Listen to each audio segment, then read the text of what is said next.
出水阁好，国情解说两句我含你做参考。解说，解文说字。好朋友，公众社会伫咧行，社会批评指教应下，这咱就爱担当。而且社会即马流行一句话，讲惊热就唔通入厨房。毋过你一听就知影，这华语翻的毋是台湾话本身有的。若要翻较对同呢，爱讲惊下烧就唔通行入灶骹啦。国情就算你安尼翻啦，嘛不比较早台湾一句俗语话所讲遐尼有意思。对，100-200年前民间就流传一句话讲，大公若要做海水，永远会去啉着。啥做大公？即马即款的职业虽然还佫有，毋过即个名词较罕得人咧讲，就是船长，就是驶船的船夫啊。你大公要做暗，你伫船顶伫咧讨食，加减，海水一定会去啉着。安尼有影，安尼表示讲，你若毋惊下烧，才通对即路来，才通行入来厨房。另外佫有一句话哦，人伫咧讲惊烟你就毋通入火间，同款的解说。当然，这是面对代志肯担当的人。咱有担当讲我既然大公要做啊，我毋惊啉着海水。毋过嘛有一款是无奈呢，咱无去掠人，换人来掠人。人无害好心，好友伤人意呢。我是无奈，我是被逼的呢。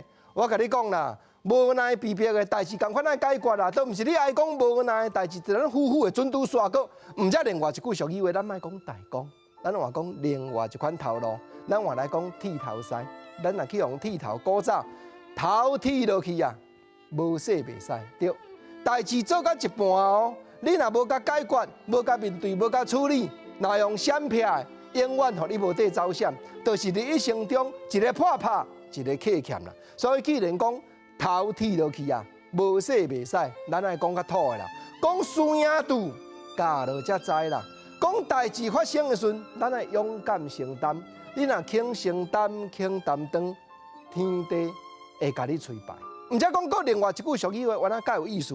咱面对代志，咱要讨，咱要一格一格讨的时，咱得要有正确的策略、正确的方法。这句话讲做无入虎喉，是无通出虎口。面对代志，无奈国情头拄安尼讲，我毋是讲我要聊，毋是要行即路，毋是我主动的，毋是哦，是人来逼咱的哦。袂输敢若一只虎。咬落，甲咱夹伫伊的喙口，咱这粒头已经互伊hand掉的啊！你若无拼、无讨、无解决，永远你互咬落，我甲你讲，你无性命。